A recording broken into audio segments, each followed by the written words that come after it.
What's up, freaky deaky freedom pervs? I am your news god, Tyler Templeton, aka Steroid Jesus. Top story: Trump got Roger Stone out of jail to protect him from COVID and the disease that is consequences for obstruction of Congress and witness tampering. Roger Stone sat down with the Michael Jackson of news, Sean Hannity. I was literally hours away from being sent to a COVID-infested prison. I was facing what I really believed was a near-death sentence. I mean, for my money, Roger Stone is a genius. He did a crime for a guy to help that guy get elected so he can pardon him for his crime. That's next level.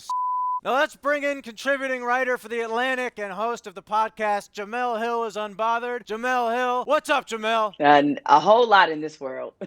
Let's move on to some news that can only be described as my personal Benghazi. The Washington Redskins officially dropped their team name and logo. Once again, the liberal mob has taken down the racism profiteers. Jemele, what has this country come to if we cannot make money off the slaughter? Look, everybody's known for years that this nickname was racist. It's just that they were so dug in.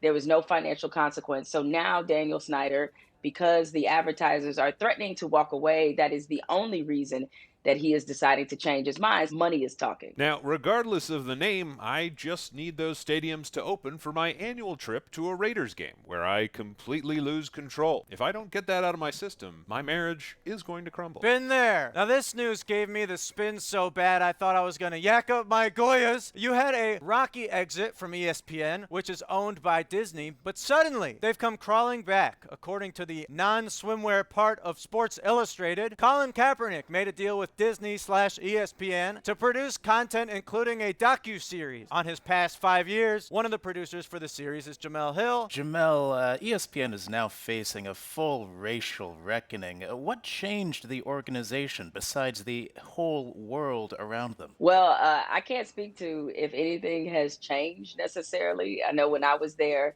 that they definitely faced a lot of the issues that we see throughout corporate America in terms of not having enough Black and brown people in positions of key leadership. This is nevertheless an opportunity to do something that's bigger than my relationship with ESPN, and that's to tell the story of somebody who will go down in history and to accurately bring forth what is the real narrative behind Colin Kaepernick's story. Now, the debate over the role of politics in sports brings us to our segment in which we argue against something that will never happen. It's called, Did You Hear About This Thing in My Head? If we put politics in football, this could get out of control. Suddenly, the halftime show is Joy Behar talking about climate change, and the Bears have a damp copy of White Fragility. Is this the world we want the kids in my head to grow up in? Jemele, how do we stop this thing that will never happen? There are politics already in football. I don't know if you know this, and you seem to still like the game just as much.